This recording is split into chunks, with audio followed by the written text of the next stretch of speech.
in the United States, it turns out that science is a really big deal. We know that whether we're talking about advances in medical care, whether we're talking about space travel, whether we're talking about new kinds of foods, understanding genetic mysteries, or even if we want to know what the face of a spider looks like, we ask science to be able to answer some of the questions. As we think about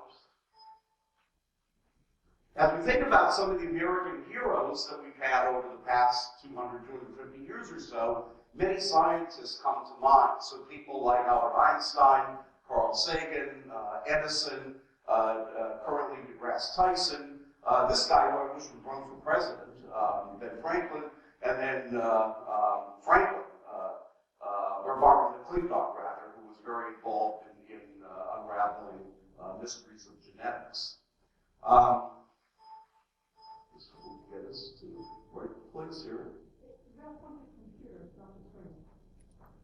Okay, so it turns out that we have two views of science. And so there's one view out there that basically has, where scientists are people who are very curious. They go and they carefully study things, they look to answer questions, and they methodically go about doing their work, posing hypotheses, testing hypotheses, and actually doing field work. These are actually two of my research students that I had over the summer who work for me.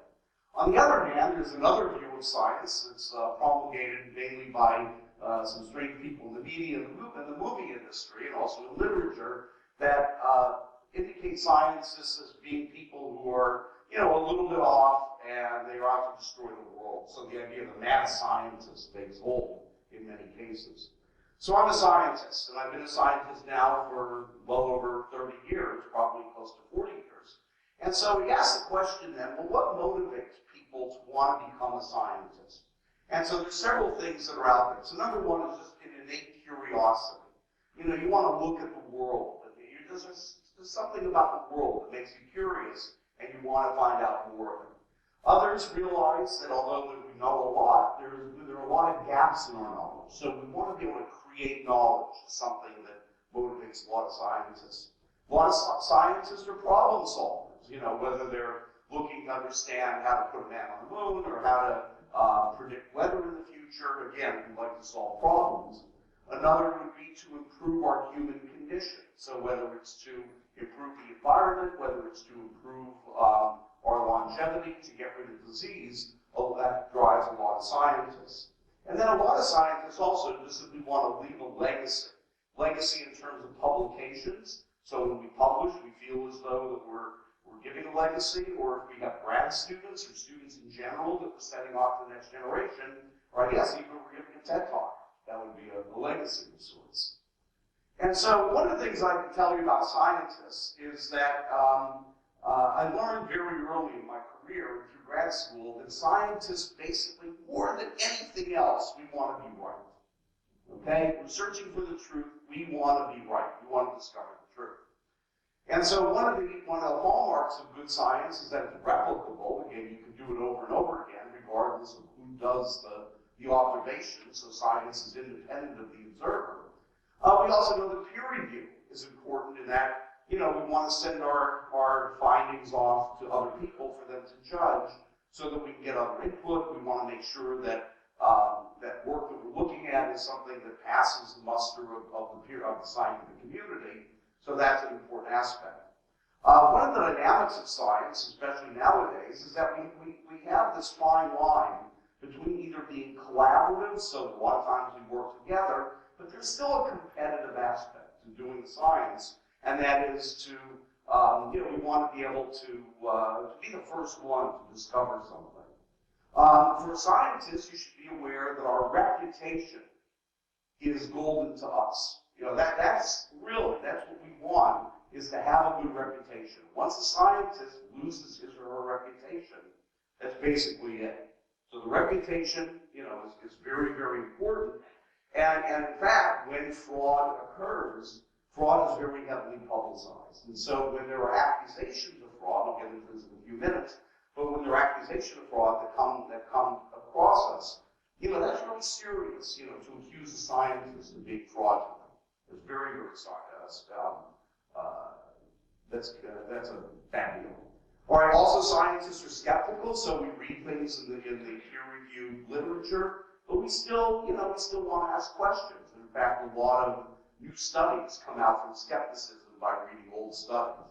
And then it turns out that it really turns out funding is very important to scientists. Very often big scientists will have a lot of people working for them. They have to pay those scientists, those grad students, postdocs. We have to buy equipment. We have to buy other kinds of chemicals and other kinds of things. So funding is important to us. Well, just some other insights about science itself is that number one, it's self-correcting. So if science goes off in a certain direction that really doesn't pertain to the truth, it corrects itself over a period of time. All scientists realize that knowledge is in general tentative. All knowledge is general, but it is tentative, except there are certain things that we accept. So for example, the atomic theory, we accept of matter, we accept gravity, we accept what biologists accept evolution as being something that's not very tentative. And so therefore, to a scientist, we have to maintain an open mind, very important to us. We also realize that science takes time, both to do an individual experiment and also to verify experiments, to verify findings of others. The thing that's interesting, and I've gone to a lot of conferences on this in the past, is that science is often ignored by the public. 99% of all papers that are published, it's like crickets in the night and tumbleweed going through. Nobody cares. It's like you pat yourself on the back, and then it's like, okay. But on the other hand, when there are certain topics of interest, topics relate to healthcare, topics relate to other things, again, science is of interest to a lot of people. And then finally, it turns out that we can apply science to policy. And so this is something that I've gotten very interested in over time. So now we get to the main question here: how does science relate to this whole process of what we call hydraulic fracturing or fracking, which you're familiar with? And I'm going to call it HF. So HF is shorthand for hydraulic fracturing. Realizing the word fracking is sometimes used as a pejorative word. And so this is something that I've been working on really for the past 4 years or so. And so it turns out that science relates to hydrofracking in a couple of ways. One way is that it helps us to develop the resource. So if you're in the industry, you use science to be able to find where the shale gas is located and how to best get at the shale gas, and then how to get the resource to market, pipelines or trains or whatever. Also, what science will do for us in relation to hydrofracking is that it helps to determine potential impacts. Again, this is something that I'm involved in. And so if we're interested in ground and drinking water impacts, if we're interested in air pollution, if we're interested in human health effects, there's a lot of very interesting articles that have come out the last week or so on that. And then also if we're interested in ecological habitats, the impact on terrestrial habitats, which again is something that I'm interested in. So the two students you saw earlier were studying pipelines and the impacts of pipelines on vegetation, which again is what I'm being studied here. So the thing that I can mention is that as I look at how the public reacts to science as it relates to fracking, there are two words that I can use to describe that. One word is that the reaction is strong. People are extremely interested in the science as it relates to hydrofracking. But on the other hand, the other word I can use is odd. Very strange, the way that people, that non-scientists, react to the science on hydrofracking. And it seems, again, we have two camps here. We have people who are very pro-fracking, people who are very anti-fracking. And so this tends to color the way that people view their perceptions of fracking. So what happens is that the people in the public often view hydrofracking science based on their established position. Now notice I'm carefully avoiding the use of the word bias, but we're saying established position. And so what happens then is that a lot of people have a firm opinion whether hydrofracking is good or bad. Probably in this room, people have an opinion either way. And so what we found is that when science comes out that supports your view, you tend to support that science. You tend to say that that's, you know, you welcome that science. That's great science, you know, written by great scientists. But on the other hand, whenever science comes out that contradicts your worldview on hydrofracking, immediately you start going after the scientists and you start criticizing the science, you know, without even reading the article, you know, it's gotta be bad science, and blah, blah, blah. And so it turns out that I can give you a lot of examples on this. In fact, I'll give you an example in a few seconds here, and every time I talk about this, I come up with an updated example. All right, so it's fascinating. Again, I have a picture of a cherry here, and so I actually wrote a few years ago an article for a national publication on this whole idea of cherry picking, how the public often cherry picks data and to make a point, and that it's it's something we have to educate our students against doing that. So the example that I want to mention here is this report that came out earlier this summer. And so this report then came out from the EPA, and it was, again, the assessment of potential impacts of fracking on oil and gas drinking water resources. How many of you are familiar with this report that came out from the EPA? Okay, thought there'd be more. So in any case, it turned out that, again, this analysis came out in June of 2015. And so it was actually based on a nationwide assessment. So the EPA said, let's take the broad view of things. And let's look at not just simply one region, but let's look at all the regions that are out there in which hydrofracking is occurring. And so what they did was they based their analysis on, and notice they didn't really go out, I don't think they went out and collected new data, they just simply looked at existing data, existing studies, and then they did what was known as a meta-analysis, putting things together to be able to come up with some conclusions. So basically the findings was, first of all, they identified a lot of ways that hydrofracking could affect drinking water. So there were a lot of different, what we call pathways that were there.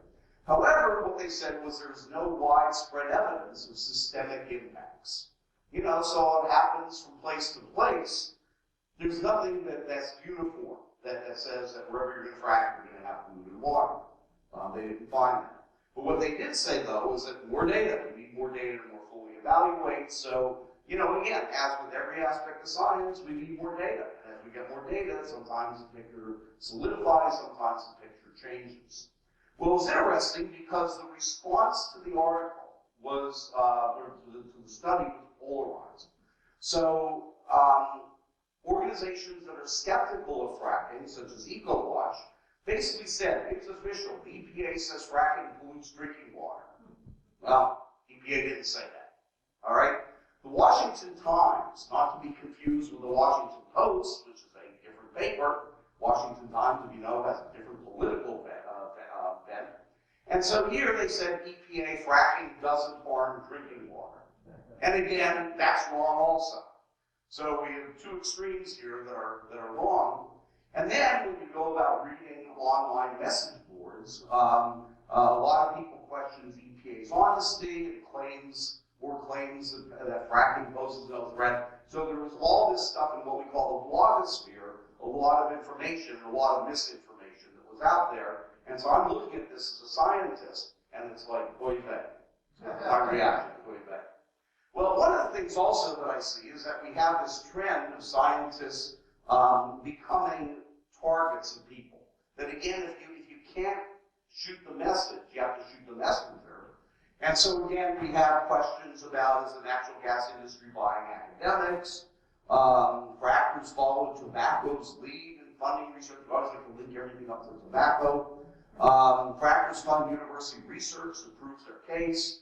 And then Quiet Foundation, they're referring to the Port Foundation, as funding the anti-fracking fund. So again, there was a survey that indicated that 80% of people believe that scientists craft their funding to fit the funders' agenda, and that doesn't happen. You know, it is rare. You know, basically what funders do is they say, go out and find what it is you're going to find out, but science isn't directed toward solving, promoting one view or another. The reality that we need to keep in mind is, as we think about fracking or any energy source, a lot of times we focus on one energy, is that every energy has its benefits and drawbacks. And so we need to have, so again, we have coal, which is out there, wind is criticized, even solar is criticized, nuclear has issues, and so we need to have open dialogue out there that's based on facts and not spin. And so the solution that I want to propose here is, number one, we have to get rid of the name calling. We have to get rid of the derisive way in which we refer to other people who don't share our views. And so really we have to grow up and we have to build respect between concerned citizens, industry, policymakers, and scientists. So we do have to get together. Again, some people say, well, we have to sing Kumbaya and go off. Well, yeah, we've got to sing Kumbaya. All right, because if we don't, we're in trouble. The second thing is that we have to make data available. Again, you can go to the sports page and you can find out the batting average of any baseball player or football player. Is it a batting average? But whatever. It turns out that data on certain things are made available. We don't make available data on issues related to energy. We also, again, have to view hydrofracking in the context of larger energy systems. So if we say no to fracking, does that mean that we're happy with coal? Or does that mean we're happy with nuclear? Or is somehow wind and solar going to get all of a sudden big really quick? I don't know. I've worked on wind power and I've encountered anti-wind activists. And so the other thing is that we have to be aware of your own biases. And you have to be humble. Try to be a little bit more humble. And the possibility that your position might actually be wrong. All right? And so that's what we need to do. Because the alternative, if we don't do this, we're just simply going to have the same type of arguing back and forth, no productive discussion, and people feel very bad at the end. Again, I want to leave you with this, my famous symbol here, no cherry picking. This is one of the things that guides my life. You want to not pick and choose, but you want to look at the broad picture, and really the future and our children's future really depend upon that. And so with that, again, I want to thank a number of people who helped me either willingly or unwillingly with this presentation here. And I can list a few more, but I don't want to embarrass them. But a lot of people contributed thoughts to this. And on that basis, I thank you very much.